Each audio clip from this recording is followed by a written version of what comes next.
సుందరాయ శుభాంగాయ మంగళాయ మహోజసే సింహశైల నివాసాయ శ్రీ నృసింహాయ మంగళం.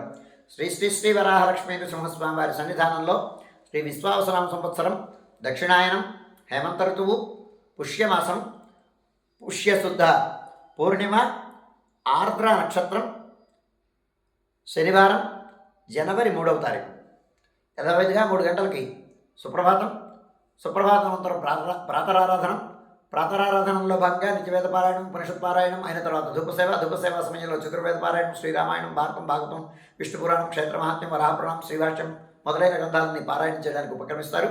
అనంతరం బాలభోగ నివేదనంతో సమాంతరంగా తిరుప్పావై సేవాకాలంతో సమాంతరంగా నిత్యహోమం, బలిహరణం అయిన తర్వాత మంగళాశాస్త్రం, చేతమరగోష్ఠి, తీర్థవినియోగం అయిన తర్వాత తాయార్ల సన్నిధిలోను లక్ష్మీనారాయణ స్వామి వారి సన్నిధానంలోను మంగళాశాస్త్రం అయిన తర్వాత ఆండాళమ్మవారి అమ్మవారి సేవ బేడ తిరువిధి మహోత్సవం జరుగుతుంది. ఆండాళమ్మవారి ఆండాళ్ సన్నిధికి వేయించేసిన తర్వాత అక్కడ విశేషమైన ఆరాధనం, సేవకాలం, నివేదనం, మంగళాశాస్త్రం, చేతమరగోష్ఠి, తీర్థవినియోగం అయిన తర్వాత ఆనాటి పాసుల వ్యాఖ్యానం, విన్నపం అయిన తర్వాత అమ్మవారు ప్రధానాలయంలోకి వేయించేసిన తర్వాత వైలారగింపు అయిన తర్వాత ఆళ్వారి సన్నిధిలో విశేష ఆరాధనం, నివేదనం, సేవాకాలం, శాతమరగోష్ఠి, తీర్థ వినియోగం అయిన తర్వాత రాజభోగ నివేదనం చుట్టు సన్నిధిలో నివేదనం పూర్తి చేసుకున్న తర్వాత మంగళాశాసనం అయిన తర్వాత సుమారు 6:30 గంటల నుంచి సర్వదర్శనం ఆరంభమవుతుంది. 7:30 గంటలకు సహస్రనామార్చనం, 8:30 గంటలకు ఆర్జిత గరుడ సేవ, 9:30 గంటలకు ఆర్జిత నిత్య కళ్యాణం ఆరంభమవుతాయి. ఆయా సేవల్లో భాగస్వాములు కాగోరువారు ఆయా సేవలకు తగిన రుసుము చెల్లించి సంప్రదాయ వస్త్రధారణతో పరిమిత సంఖ్యలో భాగస్వాములు కావచ్చు. ఉదయం 6:30 గంటల నుంచి మధ్యాహ్నం 2:30 గంటల వరకు సర్వదర్శనం కొనసాగుతుంది. మధ్యాహ్నం 2:30 గంటల నుంచి 3 గంటల వరకు మధ్యాహ్నం విరామం. ఈ సమయంలో భక్తుల యొక్క దర్శనములు నిలుపుదల చేయడం జరుగుతుంది. మధ్యాహ్నం 3 గంటల నుంచి రాత్రి 7 గంటల వరకు సర్వదర్శనం కొనసాగుతుంది. సాయంకాలం 5 గంటలకు రాపత్తు ప్రయుక్తంగా రాపత్తు తిరువీధి మహోత్సవం జరుగుతుంది. వామనామ అలంకారంతో ఈనాడు స్వామివారు తిరువీధిని అనుగ్రహిస్తారు. గ్రామ తిరువీధి జరుగుతుంది.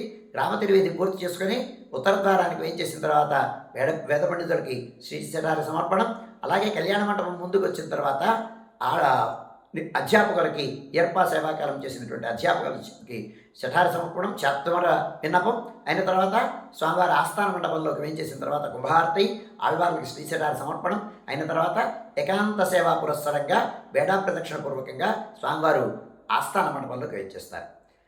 ఈ కార్యక్రమం దీంతో సమాంతరంగా దర్శనములు కొనసాగుతాయి.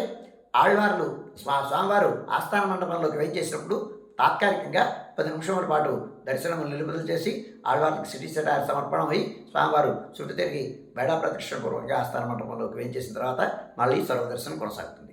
రాత్రి 7 గంటల నుంచి రాత్రి ఆరాధన, విశేషమైనటువంటి ఆరాధన పూర్తయిన తర్వాత బలిహరణాంతం అయిన తర్వాత ఆస్థాన మండపంలో శంగోలం విన్నపం, విశ్వక్సేన కైంకర్యం అంటాం.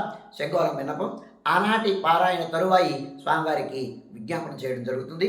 ఇదైన తర్వాత నివేదనం అయిన తర్వాత దివ్య ప్రబంధ సేవాకాలం అయిన తర్వాత మంగళాశాస్త్రం, చేతమరగోష్ఠి, తీర్థ వినియోగం అయిన తర్వాత స్వామివారు ప్రధానాలయంలోకి వేయించేస్తారు. అయిన తర్వాత అలంకార విసర్జన చేసిన తర్వాత ఏకాంత సేవ, కవాట బంధనంతో ఈనాటి కార్యక్రమం సుసంపన్నమవుతుంది.